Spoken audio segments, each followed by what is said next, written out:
Shalom and welcome to the farewell, Shalom, and the Hitral to Ron Dermer, Israel's ambassador to the United States, in a program sponsored today by the Zionist Rabbinic Coalition.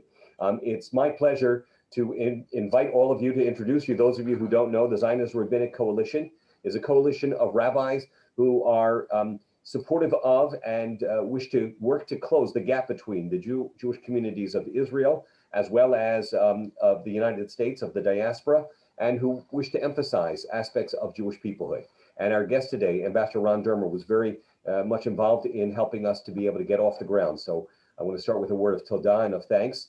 If you have questions, please feel free to put them in the question and answer section. We may or may not have a chance to get to them, but I think we have a good sense of what we're going to talk about today. And that is Ambassador Dermer has been Israel's ambassador to the United States for the last 7.5 years. Prior to that, he had served as Prime Minister Bibi Netanyahu's chief of staff.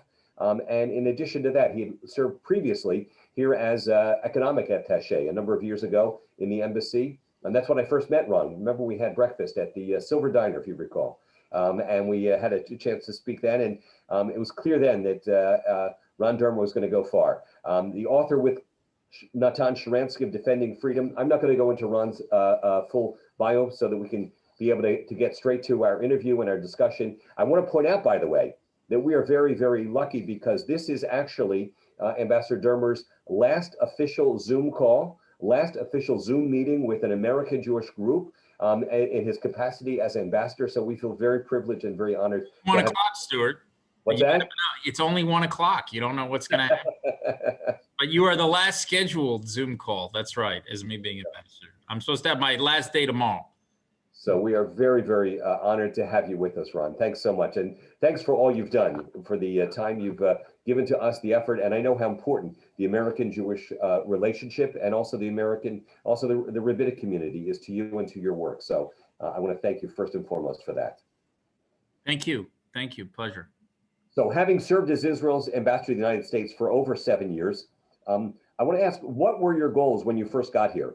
And what of that do you think you've been able to accomplish, and what is it that you weren't able to get to?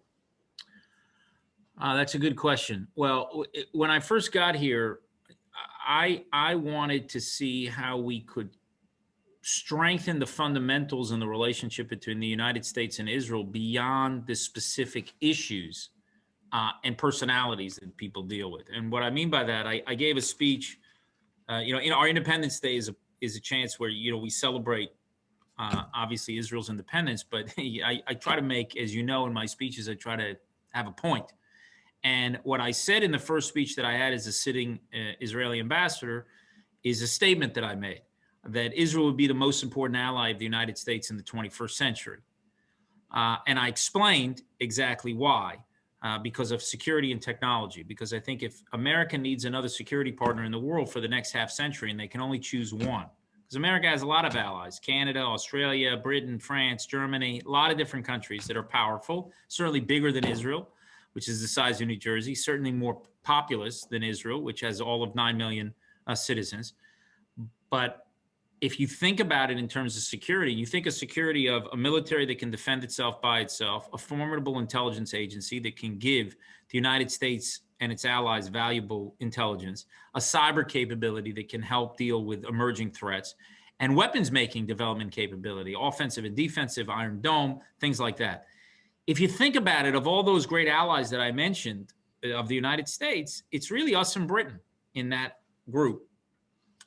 It's not Canada, it's not Australia, great countries, great friends of America, share interests, share values, but they're not cyber anywhere where Israel is. They're not, Israel has a standing military that's as big as Britain and France. And people don't know that. And we're an important regional player, but in certain aspects, certainly anything that deals with technology, we are, light years ahead of many other countries.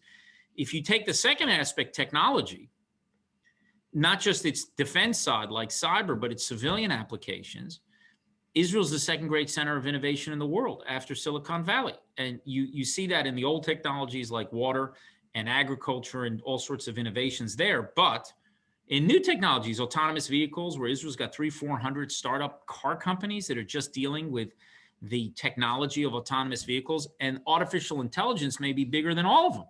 And also healthcare, is an issue I've been talking about for years. And frankly, we were able to convince Pfizer with the vaccination program in Israel. Israel's now the vaccination nation, is to take advantage of this healthcare database that we have, because we have computerized medical records that go back about 30 years, and everybody's covered in Israel through these HMOs.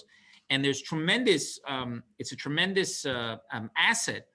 And people are going to take advantage of it right now because of the vaccination program. So if you look at technology, we're way ahead of Britain.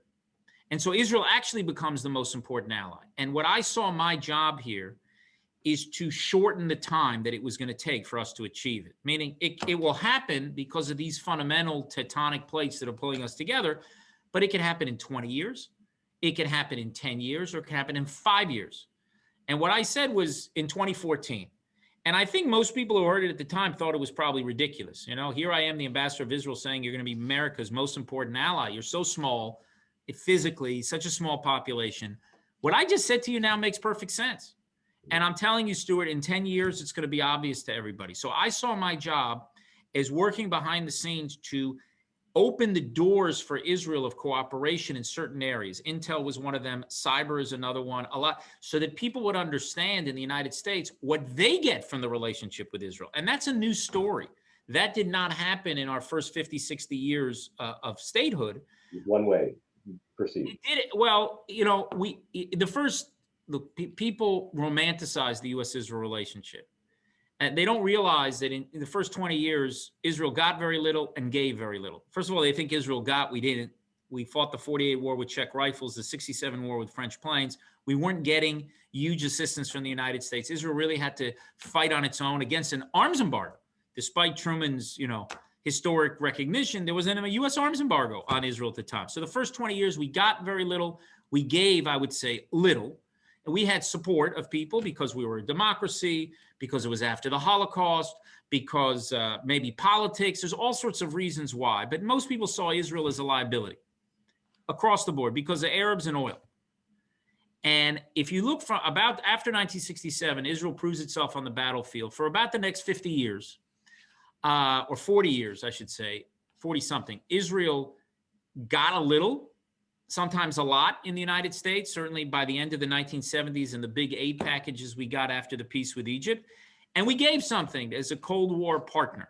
We went from being a kind of moral cause to a strategic partner in a region that was important for U.S. interests. But if you would have asked people, is Israel a liability or an asset? It really depended who you asked and when you asked them. A guy like Nixon, who didn't particularly like Jews, according to those tapes that were released, he saw Israel as a strategic asset during the Cold War. There were other times, like James Baker during the first Gulf War, saw Israel as a liability. In every administration, you had liability people and asset people. What's happened in the last 10 years, and I could see it happening before I was ambassador, that the whole argument that Israel is not an asset of the United States collapsed. You remember the Walt Mersheimer book a few years ago, and people thought this was a new salvo in the war against Israel because their main argument is America supporting Israel is against American interests. That was the core argument. And it's only because of the Jewish lobby and all of this stuff, that's why they actually do it. The arguments turn into be ridiculous because it actually advances U.S. national interests because of their security, because of their technology to partner with Israel. And I have to tell you, there are very few liability people walking around Washington who thinks it's a liability for the United States to support Israel because of the two core reasons why, oil and Arabs. America's energy independent, and the Arabs are moving over to Israel. So what's the reason why? The argument moved actually to values. Now they actually try to say you don't share values with the United States. That's like the new line of attack. But that's different than saying that America's national interests are not served by support of Israel. So this is, I know, a short answer to a long question, but the reason why, what I wanted to focus on is how can I shorten this time and build foundations of cooperation that could shorten the time it would take for this recognition to seep in. And I think we achieved many things in that. One thing I will tell you, it was when I arrived, within 2 weeks, we had a big battle over Iran because the interim agreement was signed days after I arrived in the United States. And that put us in a situation where you had the number one foreign policy issue of a second-term Obama administration that was Iran and doing a nuclear deal with Iran. And this became a threat to Israel's very survival. So it put us on in a more difficult situation, me, at least as ambassador, because you're always trying to find that common ground. But sometimes you have to stand up for Israel's interests, despite the fact that it might lead to tension. And how do you manage that tension? How do you continue to build the fundamentals of cooperation, even while you disagree on issues? And we succeeded in doing it with an MOU that we had with the Obama administration, with intel sharing and other things. And we've been able to build on it. And I think right now the U.S.-Israel relationship is very strong. As for what I didn't accomplish, I did say when I first got here, I didn't know how long I would stay. I definitely did not think I'd be here 7 years. But I remember thinking to myself as I traveled around the first time, I said, wouldn't it be neat to go to all 50 states? Right. So I'm 3 short. Nebraska, North Dakota, and Hawaii. So if you got any rabbis on this call from any of those states, then I'm just waiting for an invitation. Those are the three that I leave without going back to Israel, only going to the 47. Well, I think that's a pretty good record there. So Ron, when we're looking at this, certainly based on what you've just said, I want to pick up on that. The image of Israel certainly has improved in many areas, and certainly perhaps not so much. You talk about the clash that happened shortly after your arrival with Iran. And quite clearly, one of the biggest challenges Israel faces today in the court of public opinion, at least, is with the progressive wing of the Democratic Party, as well as on college campuses. So let's go first with the Democratic Party and the progressives. And in that regard, you mentioned about, is it the clash of values? And what do you have to say about what can be done in this area? What concerns do you have? You and I were speaking very briefly right before this session. Some people may have seen there was a bit of a hatchet job in a newspaper article, the Times of Israel earlier today, which basically accused you of being so much close to the Republicans, and that drove the Democrats away. So can you? I'm sure that there's a lot behind the scenes that goes on that people aren't aware of. So this is a great opportunity for you to share, especially with the rabbis who are on the call, what they should know about your outreach to the progressives and to Democrats and perception on this. So look. It's hard for people to understand whose partisanship trumps everything else, that not everybody has that same problem.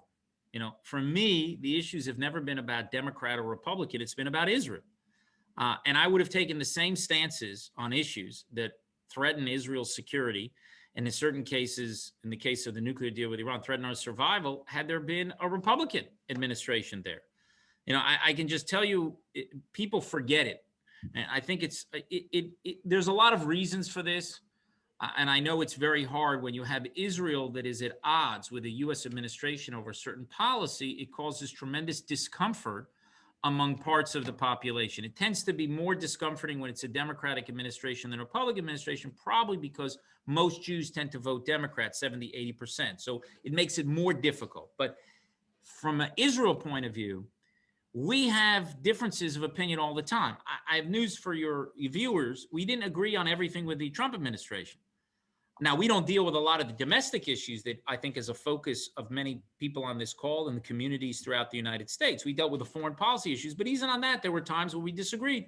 Like when one specific case, President Trump decided to announce, rather suddenly that it was going to withdraw troops from Syria. And we had a pretty effective policy in Syria. And so we disagreed. We try the best we can to manage these relationships behind the scenes and to be able to resolve those differences behind the scenes. But I'm old enough to remember when we had a pretty big fight with the Bush administration. And it was in 2002. It was about 7 months after the second intifada. About a year and a half after the second intifada began in September 2000. And Israel, as you will recall, Stuart, we had a terrible month in March of 2002 of terror attacks against us that culminated in this Passover night massacre in Netanya. And then Israel launched Operation Defensive Shield, where we basically took our military into Palestinian population centers in order to kind of uproot and dismantle all of this terrorist infrastructure that had been built up really over the last decade. When Israel did that, President Bush came out and said Israel should withdraw immediately. And then they had another press conference to define what immediately means. He goes, now, without delay. And I was with Prime Minister Netanyahu, who wasn't prime minister at the time. He was a private citizen. He called Sharon, who was the prime minister, and he said, look, I think we need to push back against this pressure that's coming from Washington for us not to be able to defend ourselves. And he went with Sharon's blessing, came here, spoke to 50 senators in Congress, over 50. I remember he was on Nightline and a lot of TV shows as well at that time. He went on like 40 TV shows. In fact, he had done so much news. I remember going up that night and turning on the television after our day ended, like at 9 o'clock or 10 o'clock. And I'm clicking channels, and it was like 5 times I saw Netanyahu on different channels, his interviews that he did all day. That was against the Republican administration that we disagreed with. It wasn't partisan, but I think people sometimes, and you know, this or that article, it doesn't really matter, and it doesn't bother me. What I have to do is be true to myself. I have to know that I'm doing the right thing on behalf of the state of Israel. And even though we have a disagreement, you also have to conduct that disagreement in an appropriate way, recognizing that you're having an agreement with an ally, which is different. I mean, we are I think people too easily, and you've heard me speak about this for years, too easily cast people who disagree with them as enemies, rather than as political opponents, rather as people who you may disagree with on this or that issue. And in relations between states, it's very important to understand that the distinction. You know, Israel has enemies. Iran is an enemy. Hezbollah is an enemy. Hamas is an enemy. But those who supported the nuclear deal in the United States, some of them are passionate supporters of Israel. I just disagree with them. And when I say I disagree, I really disagree. And the stakes could not be higher. I think that the nuclear deal with Iran is a threat to the survival of the state of Israel. I don't care if it's a Republican president, a Democratic president, I would fight that the same way. And for many people who all they see everything is through a political lens, they can't see beyond that. But Israel, it's not about Democrats, it's not about Republicans, it's about Israel. Now, you asked me about certain parts within progressive politics and how they see Israel. Well, I would say broadly, we're blessed to have broad bipartisan support for Israel, okay? And that's been the case for successive administrations for decades. And we've worked with Republican administrations and we worked with Democratic administrations. Sometimes we've disagreed with Democratic, sometimes we disagreed with Republican administrations. You know, you had a disagreement with the Johnson administration before the 1967 war. Menachem Begin had a disagreement with the Reagan administration in 1981 when he launched the attack on Osirak. The United States stopped weapons transfers to Israel for 3 months and condemned Israel to the United Nations Security Council. So sometimes we have disagreements with Republican and Democratic administrations alike. What I can tell you about the incoming administration is a few good things from my point of view. Number one is President-elect, tomorrow will be President Biden, is a friend of Israel and has been a friend of Israel for 50 years. He sees Israel clearly as an asset, about that conversation I had, meaning he has said publicly and privately, and I spent enough time with him privately to understand, you know, he passes that Kishka test with flying colors, is he says, if we didn't have an Israel, we'd have to invent it. That's somebody who understands. Alexander Haig said as Secretary of State in 81, he said, Israel's the unsinkable aircraft carrier in the heart of a region critical for U.S. interests. So he gets that. The second thing is I think he's very sympathetic to Israel. I think he's actually sympathetic to Zionism. Somebody told me the other day he may be the first Zionist who's a president of the United States, which is interesting. And I think that sympathy comes it's not a political sympathy. It's, I think, instilled in him by his father, Joe Biden Sr., somebody who he admires. And he would tell me stories of him sitting around the table with his father. And Biden is 78 years old. So he would be born in the early 40s. And this is probably in 1950 to 55, somewhere in there. He's sitting around the table and his father's telling him how important Israel is for the Jewish people, for the Jews to have a state, what happened in the Holocaust. So he gets it. He kind of gets it. You have him at hello from that point of view. And I also think he's somebody that wants to resolve issues, not publicly, sort of behind the scenes. That said, we will have disagreements. I hope we don't, and we'll work to try to prevent us from having disagreements, but we may have disagreements on issues. We may have disagreements on Iran, on settlements, on things like that. What? You think we'll continue the peace accords with the surrounding Arab nations, as opposed to trying to put the emphasis on the Palestinian-Israeli conflict? Any sense about that? Well, that's a good. Well, first of all, he supports it. One of the only things that he supported that President Trump did during the course of his campaign was he applauded the accords and said that he would build on it. Now, the question is it's not just what you want to do, it's are your policies actually creating the opportunities and expanding the Abraham Accords? I will tell you, it's a separate question, but I will tell you that what create the recipe for success, why we got to what we got, and why we had these breakthroughs, is because you had a policy in the United. There's not just a strategic opportunity because the Arab states were aligned in their interests with Israel. You had two things. You had a policy of the United States that, one, confronted Iran, which was critical. Two, embraced their allies in the region, and most importantly, Israel. And three, left open the door for the Palestinians, but did not give them a veto over the process. So if President Biden says, confronts Iran, embraces Israel, and leaves the door open to the Palestinians, but doesn't give them a veto, you will see that this will continue. It will deepen and will continue. If a new administration appeases Iran, that will shrink the political space for these Arab leaders to move into an alliance with us, and the United States' ability to broker that will be harmed tremendously. If it creates daylight with Israel, it will have the same effect. Remember, these peace agreements happened, people will say despite these things, but think about what happened in the last 4 years. Recognition of Jerusalem as our capital, recognition of Israeli sovereignty over the Golan Heights, a change in the U.S. administration's position regarding Judea and Samaria, the status of Judea and Samaria, a peace plan, which is the first kind of serious peace plan that takes into account Israel's security and national interest. All of those things happened before the breakthrough. Now, at each one of those steps, when those things were done, this sets back the cause of peace. Now, we haven't had peace with the Palestinians. That's true. But we didn't have peace with the Palestinians last year or 10 years ago or 100 years ago. But we've had this breakthrough because the Arabs were ready to make peace, and the U.S. administration adopted policies that enabled that peace to surface after being under the surface for a few years. So if he continues on that track, you're going to have success. He can be just as successful, if not more successful. If you change that policy, it's hard. And here, the thing I look at most is the issue with Iran. But last thing, I'll get back to the issue of the bipartisan support for Israel and the progressive community.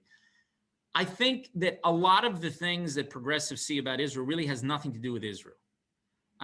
I wish it did, because it's tempting, because we want to make sure that we're in control of everything. It's tempting to believe that it's all about this or that Israeli policy, that if we would only change our position on the peace process or change our position on settlements, that all of a sudden this would resolve the problem. I don't believe that. I'm not saying that those issues will not exacerbate something that's there, but that's not what's driving it. There is a view, and we've discussed this before. I don't know if I've discussed this with this forum, but we discussed it before. There is a view that anything powerful is bad. And Israel's a rising power among the nations. And I think we as Jews have to recognize something very important. If, we've had many contributions, and you all say this every week in your synagogues, I'm sure.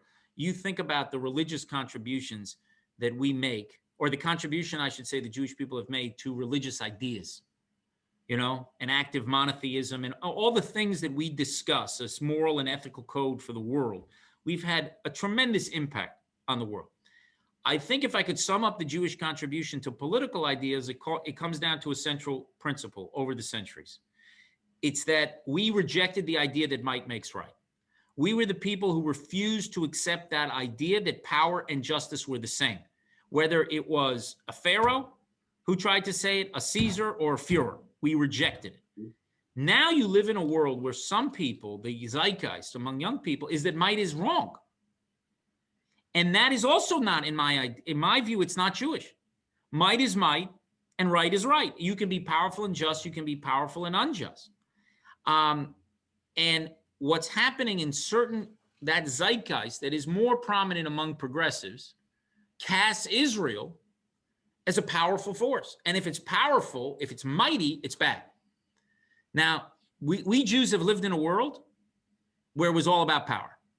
We didn't do so well, right, in that world. I would have loved it if 80 years ago, 90 years ago, maybe it would have saved some Jews if all of a sudden the zeitgeist would have been, power's bad. But when the Jews were helpless and stateless and powerless, that was not the zeitgeist of the age. Now, Israel has risen to prominence as a strong country, And I think the view that you have of some people towards Israel is a product. We are kind of the low-hanging fruit of a phenomenon that is much bigger than us, and we are being hit by association rather than necessarily directly. Now, that may be different in the progressive Jewish community who are more focused on Israel. I'm talking about the progressive community writ large. And I think what we need to do is continue to do that engagement. All of you, what you do in your local communities, and I know you do this here, Stuart, you reach out to the African-American preachers in your community. You go into the Black churches with the LGBT community to reach out to them. It's a very important part of progressive politics today. You explain to them about where Israel stands on issues that are important to them. We have to keep reaching out to those groups and keep fighting to have support. Also, have a little historical perspective. Where are we today compared to where we were 20 years ago or 40 years ago or 60 years ago? Much better. Support for Israel in the United States is much stronger than it was 20 or 40 years ago. And the interests of the United States are served by support for Israel. Now we have to, once we anchor those interests, we've got to take on that values debate and take our case and keep making our case. And I know we Jews tend to see the glass as 1/16 empty, but I think the situation is pretty good, but we have to work on it. We have to constantly work on it. And I say it is comforting to know that the person at the top of the incoming administration is somebody that has that basic sympathy, wants to ensure bipartisan support for the next generation.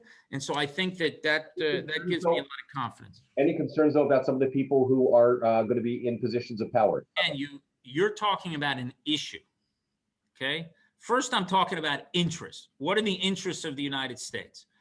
I think we're in a stronger position than we've ever been in terms of what we mean for American security and prosperity. Leave the issues aside for now.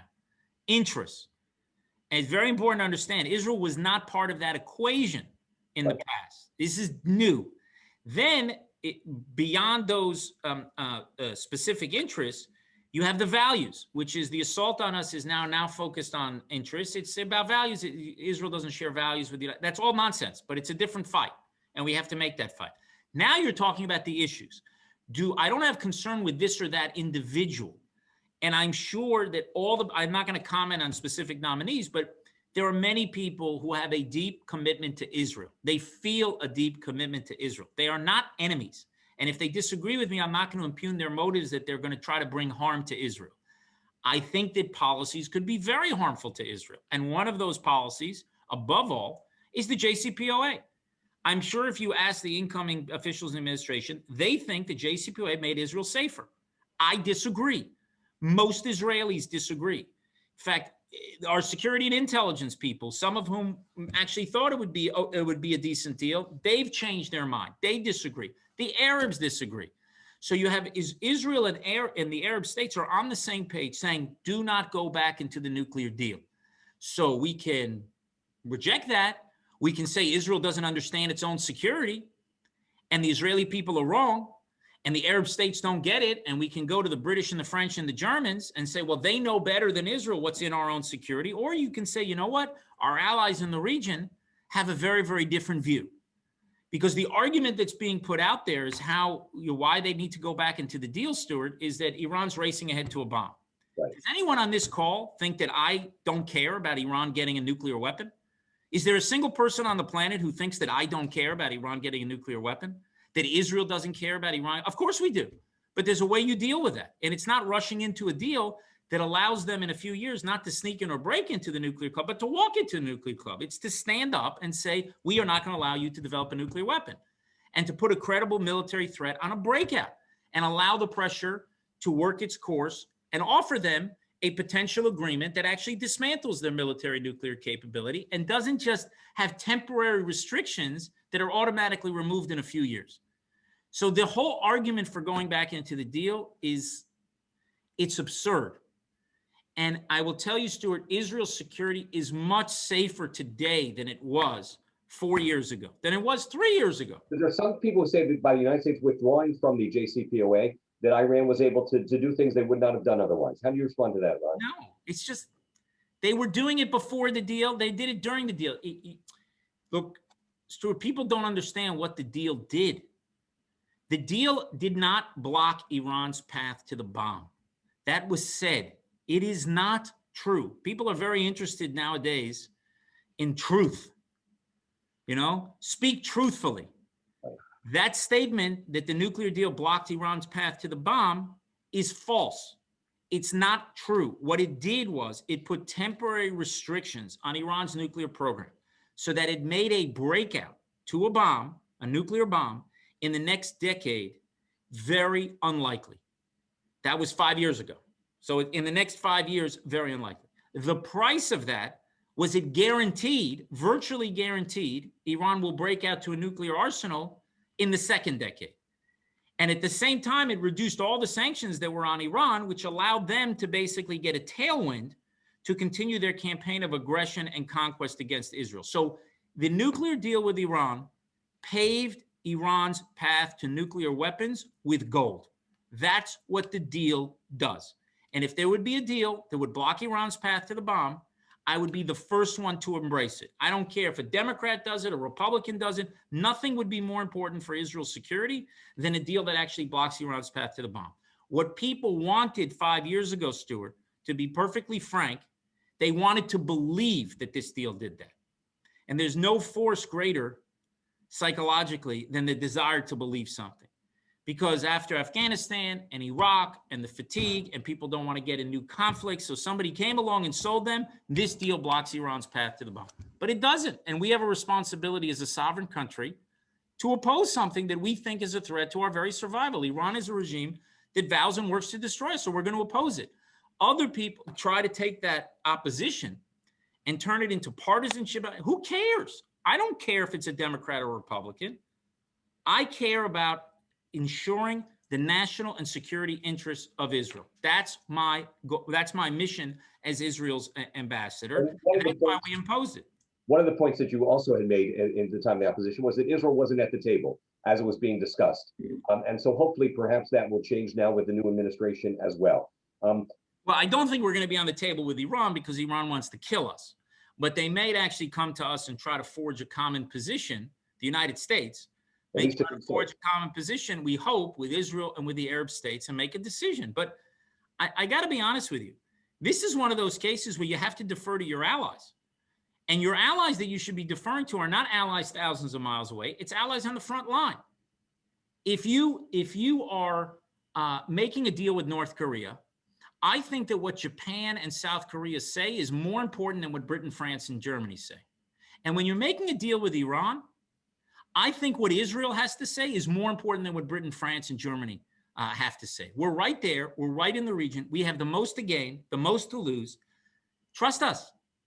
Trust us without those decisions, and certainly do not rush in. And if people are going to take a kind of religious, and many people who are coming in to the administration, they see this deal as a highlight of their diplomacy. And it's not. It was the lowest of the low point, a very, very sad day.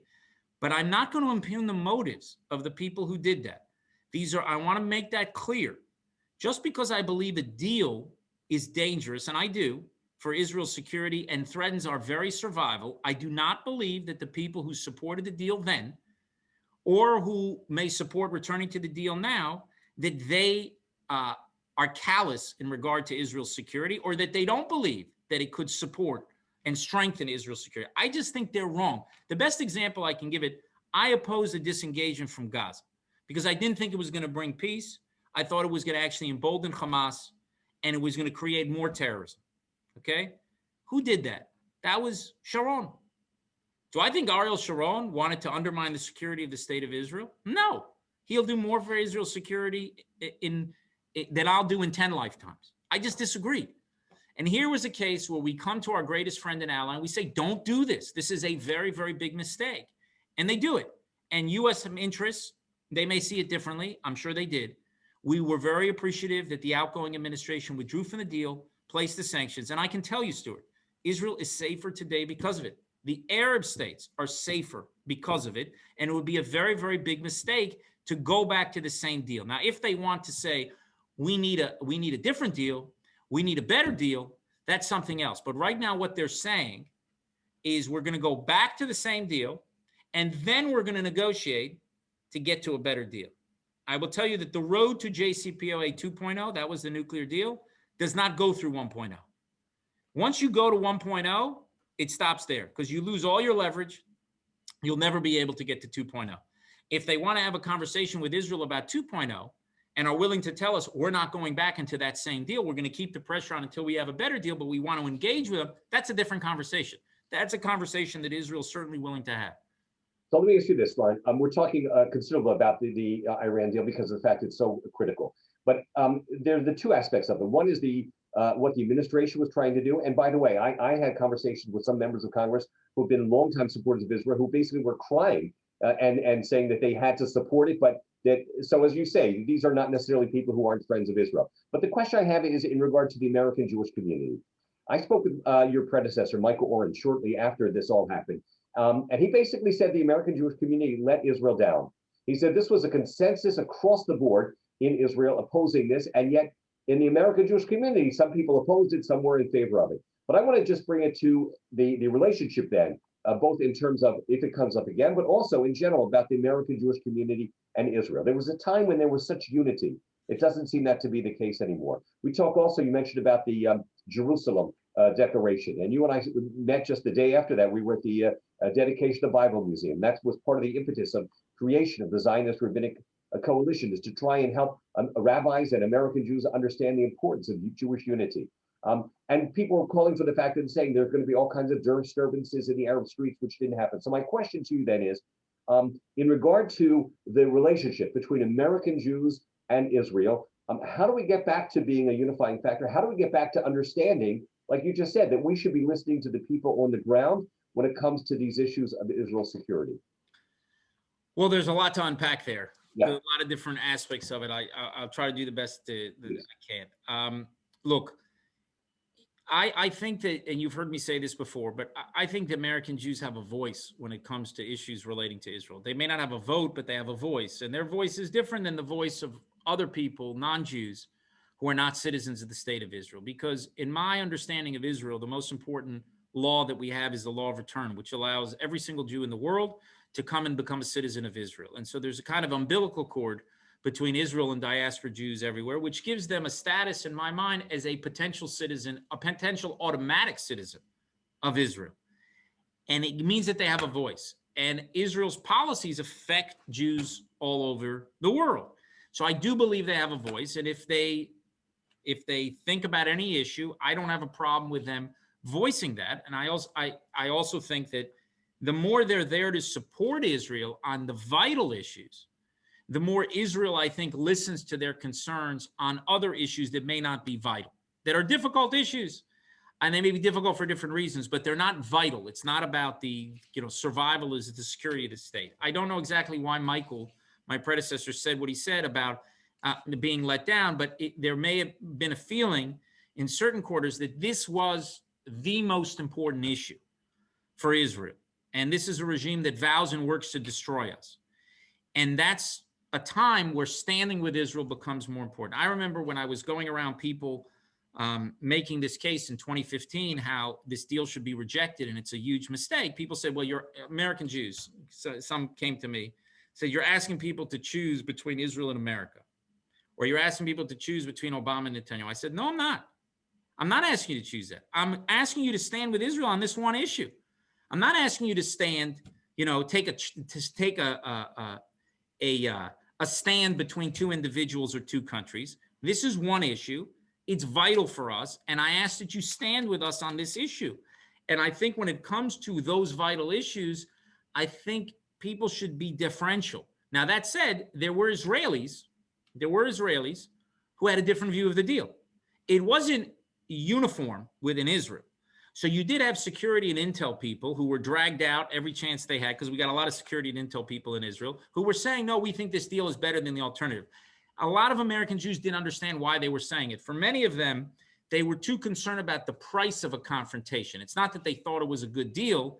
It's that they were concerned that to have a confrontation with our great friend and ally over this will have negative consequences in other quarters. And there were people who shared that view. For me, it was so one-sided because the stakes were so high.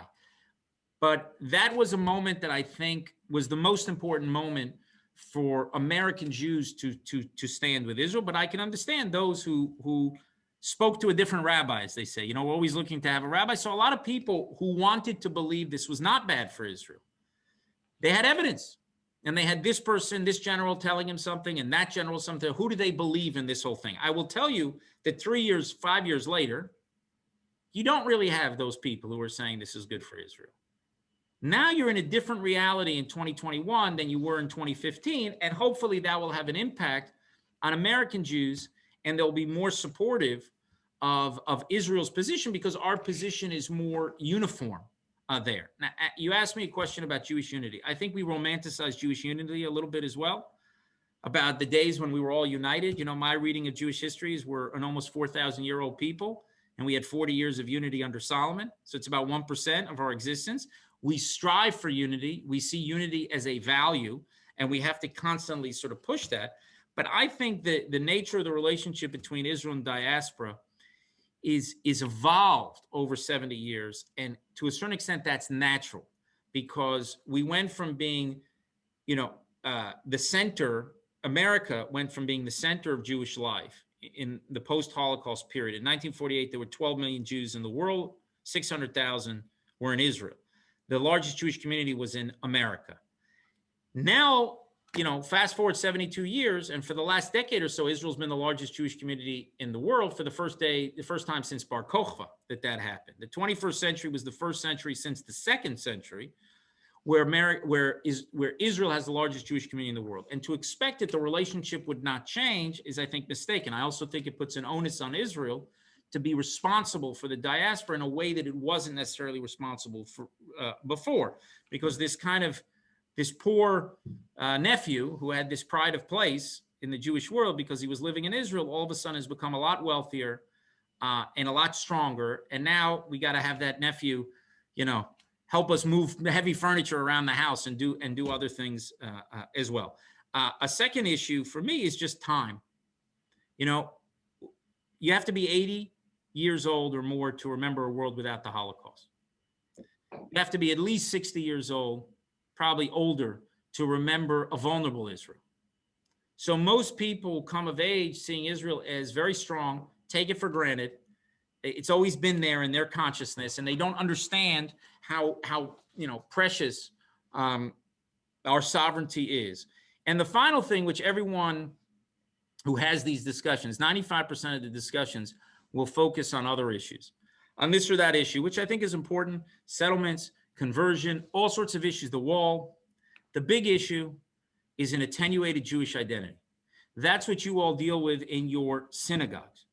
And I have always believed it is almost absurd to think that people who do not care about their Jewish identity will care about a Jewish state, which is why the single most important thing that all of you can do for Israel, you do advocacy on behalf of Israel, I'm sure, is to strengthen Jewish identity within your communities, to have more people show up to those classes, more people show up to synagogue, to be more committed to their traditions. It doesn't matter if it's Reform, Conservative, Orthodox, doesn't matter. If people are more connected to their Jewish identity, they will be more connected to Israel.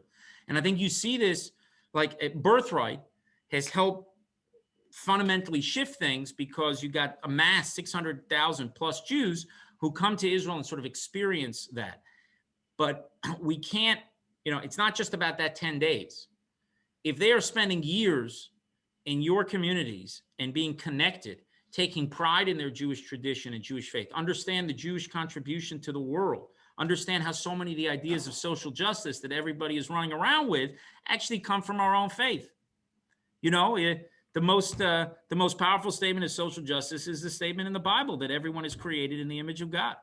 That's more important than anything else. And Martin Luther King, we just marked Martin Luther King Day yesterday. I mean, he was infused with the Bible, with the Jewish Bible as much as the Christian Bible.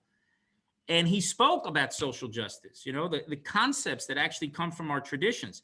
And it's important, I think, to educate Jews to value that tradition. So it's not like they learned until they were 12 or 13 or 16, and then they see Judaism as some like nice, friendly stories, but don't have any practical impact on their life. I mean, the very foundations, ethical foundations of Western civilization come from Judaism. And most people don't know it. I did I was cleaning out, packing up, trying to pack up, and I came across this book of quotes that I had from like 30 years ago. So I'm leafing through it, and there's a quote there.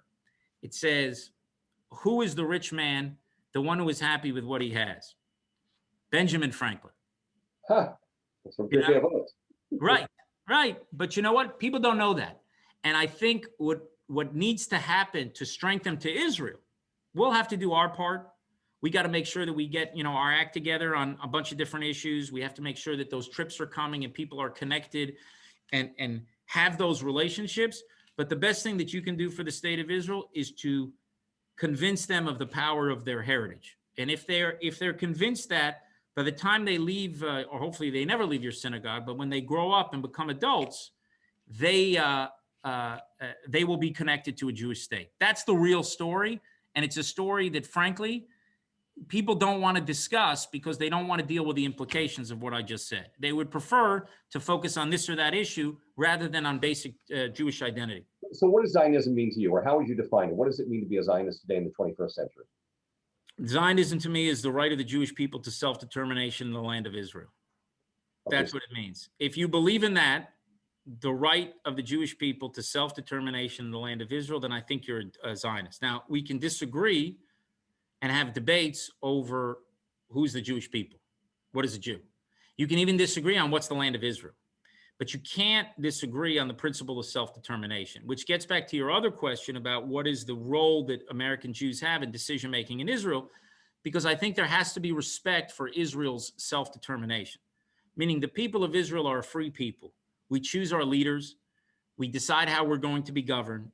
And when Israel makes a decision, I think it's important to respect that decision. It's not important to agree with that decision. And I don't have problems to people voicing disagreement. Where I think a line is crossed is when an organization, an individual, or a group lobby a foreign government, foreign from Israel, to impose their view of what is best for Israel on the Israeli public. That, I think, crosses a line. And when you do that, to me, you're no longer a Zionist because you no longer accept the principle of self-determination. And there can be people who are not Zionists who think they're saving Israel from itself. They're going to impose it on Israel. I think being a Zionist means also allowing Israel to choose wrongly. You could choose right, you could choose wrong, but the people of Israel, the exercise of our sovereignty is very important. Now, I don't think Zionism is the same thing as being pro-Israel. That's a different story. To be pro-Israel, I got asked this a few years ago at some event somewhere. So what does it mean to be pro-Israel? And they thought I was going to talk about Iran, about the settlements, or Palestinian state. None of that. To me, somebody is pro-Israel, frankly, if you want to believe the best about Israel. If you give Israel the benefit of the doubt, then I think you are pro-Israel. What is your default position? Is Israel right or is Israel wrong? When you see an article, like 10 years ago, you had the Mavi Marmara, the ship that came to the coast of Gaza, and our soldiers boarded it. And when you see a headline that says 10 Turkish peace activists, killed by Israeli troops, do you say, yeah, I could see that? Or do you say something's wrong with that story? Like, I got to find that out for myself because it can't be that Israel would do that. If you're in the latter, to me, you're pro-Israel because you're giving Israel the benefit of the doubt and you're going to actively work. We're not perfect. We can make mistakes, but your default position is I want to believe the best about Israel. And if not, if you are thinking the worst about Israel and just knee-jerk everything that happens bad that you see, some headline somewhere, you immediately assume the worst, then you're actually anti-Israel.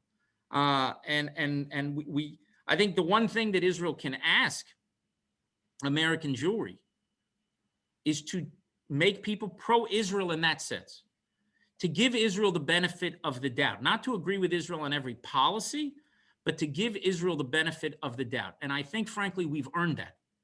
And I think we should see the birth of Israel as a really priceless gift that we've been given. And in order to ensure that we can pass it on, we should treat it with that type of respect and give this country the benefit of the doubt. Well, let me ask you this one. What about the issues that are concerned to a number of the rabbis who are in America, and that has to do with the nature of religion in Israel, whether it has to do with the Kotel agreement, which had been negotiated and then fell apart, whether it has to do with opportunities for non-Orthodox Judaism in Israel and or the role of the Rabbanut, the ultra-Orthodox there, and so on. What can we? What thoughts do you have about both? How to deal with those issues? Is there a hope for any progress? What's the way to express our concerns about some of those issues from your perspective? Well, as well. Yeah, well, I have no problem with people expressing their concerns, and I think it's very important to express your concerns. I also think that if those concerns are being aired by individuals or organizations that have a very strong track record of supporting Israel on the things that are most essential for us, I think Israelis will listen. And I think Israelis need to listen to it. They need to hear those concerns, and they have to be put forward. What I appreciate about this group is the one thing that seems to link this whole group together is not that they agree with Israel on this or that issue. They may have strong disagreements on much, but they understand that the relationship between Israel and American Jews, or Israel and world Jewry, is more important, and strengthening that relationship is more important than any specific difference. And so I would ask people to be patient. I think you have to try to resolve those issues. You try to find common ground. Sometimes you succeed because there's a window of opportunity to do things, and you want to make sure that you're doing it in a frame of consensus, because that's how it will stick. If you try to impose it, it's tempting. Let's say you had this or that coalition in Israel that all of a sudden, can impose some sort of change there. In 2 years, it'll be reversed. If you have to actually spend the time trying to forge those compromises, was hopeful the issue of the Kotel would actually work out. It didn't work out in the end, but you want to try to forge that compromise that would enable the change to be something that is permanent. And if you don't do that, it never ends up being permanent. One of the issues you talk about is the Rabbinic. Well, when did the Rabbinate, if you go into the chief Rabbinate's office, you will see different types of pictures in the 50s, 60s, 70s, 80s, and then around mid-90s, they start changing in terms of who were chosen to be the chief rabbis. Different pictures, they're dressed differently, they look a little bit different. What happened? And it surprises sometimes people to hear that one of the big changes happened by the late Prime Minister, Yitzhak Rabin, Zichrono Livracha. Why? Because he won the support of Shas for Oslo. So everybody who follows Israeli politics closely, they remember that Shas, the ultra-Orthodox party, supported Oslo. Very few people remember what they got in return. And what they got in return is control of the chief rabbinate. And a lot of people at the time, including American Jews, said, listen, peace trumps all. We'll reach peace, and then we can deal with these other issues. I think that was the attitude. So they didn't think they were giving up something long-term. They thought it was something very small, and then we're going to have this tremendous peace with Israelis and Palestinians, solve our conflict that then was, 75 years old, now is about 100 years old. But as it turned out, as you know, didn't get peace, and the rabbinate changed.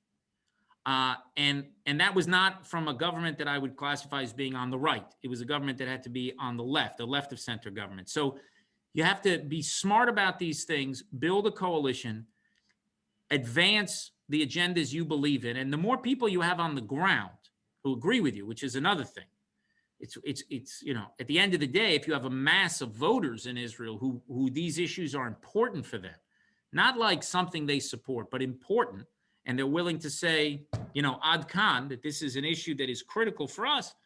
What usually happens in Israeli politics is when something is critical for a small party, and it's not critical for the major party, it's not the most important issue for them, but it's the most important issue for that small party in a coalition, they get their way.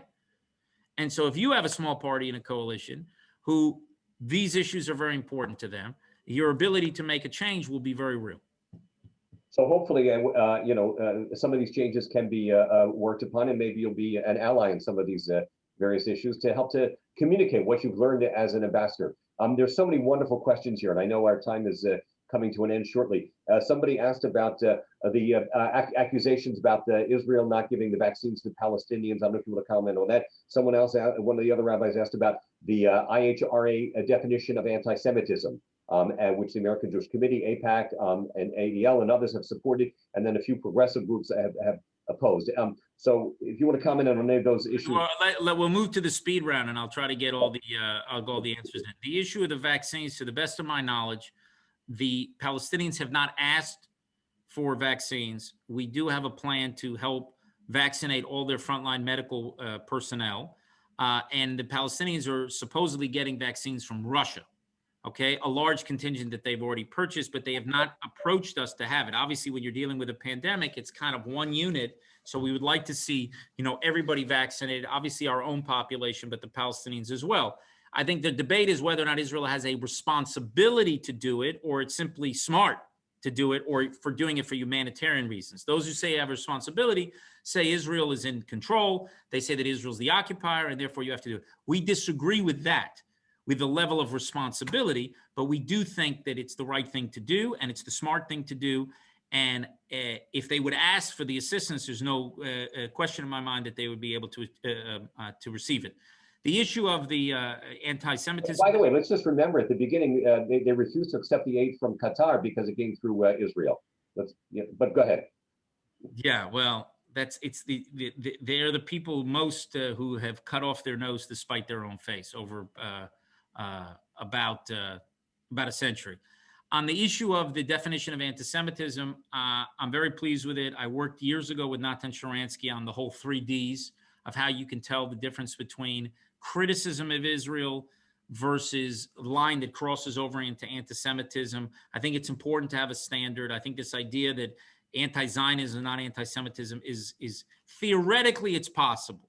Theoretically, it's possible. I'll tell you how it's possible. If you believe no one has a right to a state, if you believe no people have a right to self-determination, then you're not an anti-Semite if you think also the Jews don't have a right to self-determination. The problem is when you say other peoples have a right to self-determination, but the Jews don't. And by what definition would the Jews not have a right to self-determination? So 99.9% of the time, those people who are opposed to Zionism per se, to the right of the Jews, as I said, to self-determination in their historic homeland, not where the border should or should not be, that you're dealing with anti-Semitism, and it needs to be confronted. And the mark is where you have Israel being demonized. And when you have I remember 15 years ago, we had this Nobel Prize winner for laureate for literature compared Gaza to Auschwitz. That to me is anti-Semitism. It also shows woeful ignorance that you have. But, in Auschwitz in May 1944, 10,000 Jews were being murdered every day. In the history of the Israeli-Palestinian conflict, 22,000 people have died on both sides. In a century of conflict, 22,000, Israelis, Palestinians. If you take the entire Israeli-Arab conflict, it's about 125,000. But if you take just the Israeli-Palestinian, 22,000 people. And now you have a Nobel Prize winner who says Gaza is Auschwitz. It's not. I think it actually shows the complete shallowness of people's historical sensibility that the only thing they compare anything to, and I see this all the time in politics, is to Nazis, because it's like the ultimate evil. So anything that is bad, in your opinion, all of a sudden they're like Nazis. When you treat Israel with a double standard, you can be anti-Semitic in effect without being anti-Semitic in intent.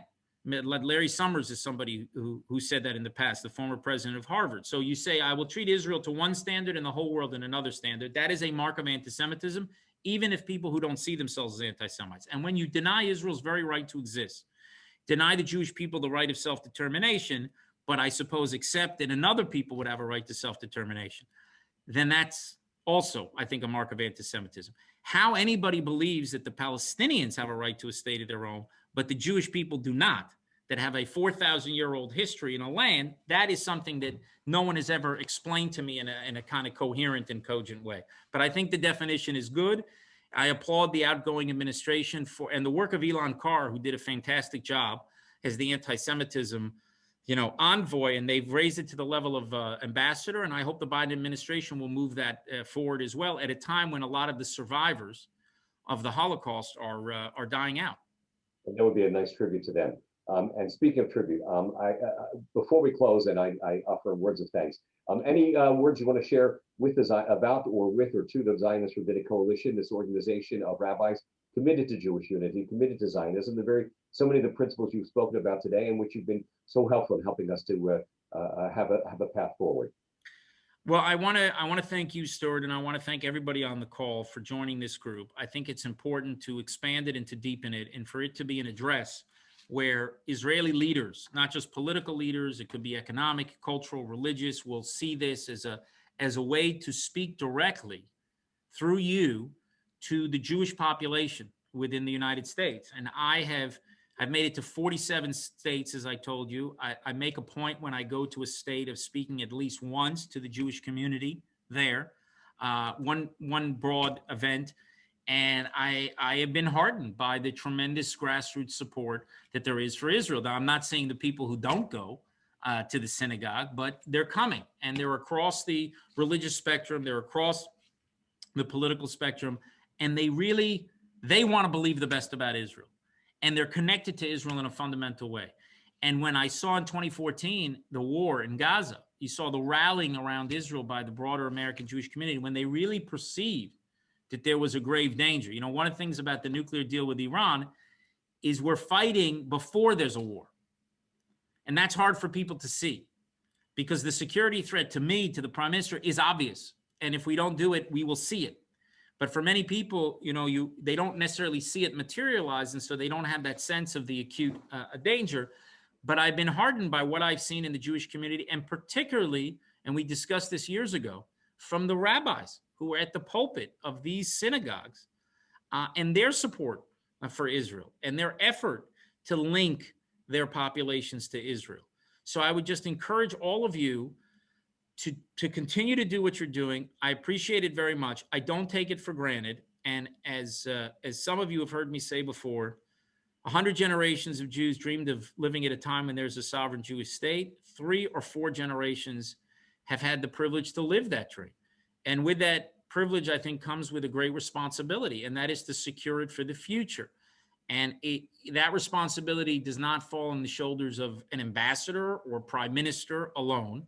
It falls on the shoulder of every, pulpit rabbi in the country, who they are partners in securing the Jewish future because they are strengthening that community's connection to their own Judaism. And whatever you say about Israel, this or that, that's going to be actually less important than that they will be actually tied to their Judaism. If they're tied to their Judaism, they will ultimately be tied to a Jewish state. And I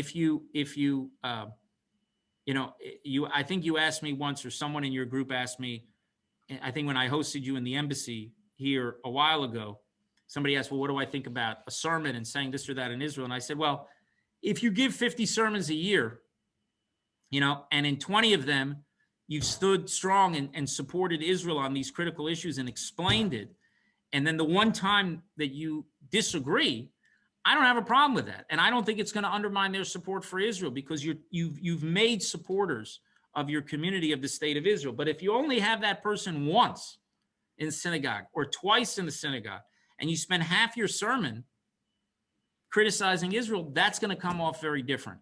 So I know this is a group, I see there's 30 people on the line who are dedicated to strengthening support for Israel in the community.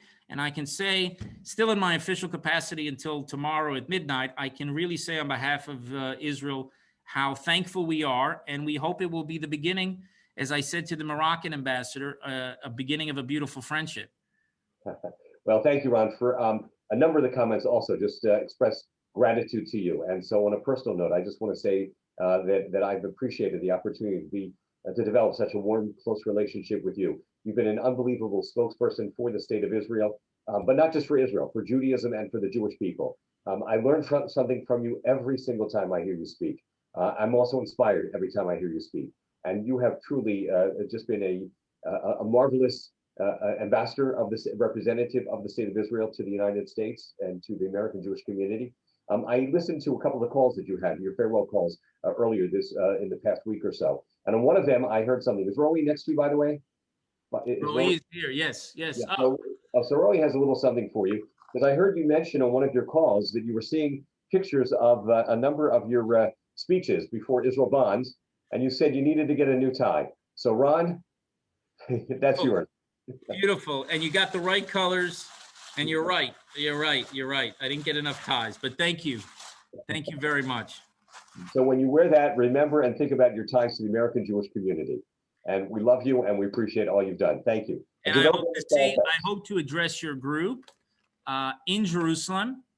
We're going to be, as I said, the vaccination nation. And by March, we should have our entire adult population vaccinated.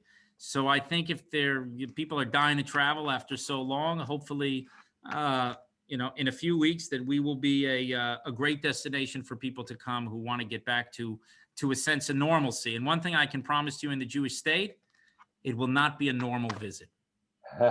Thank you so much. Thanks everyone for joining us. Take care.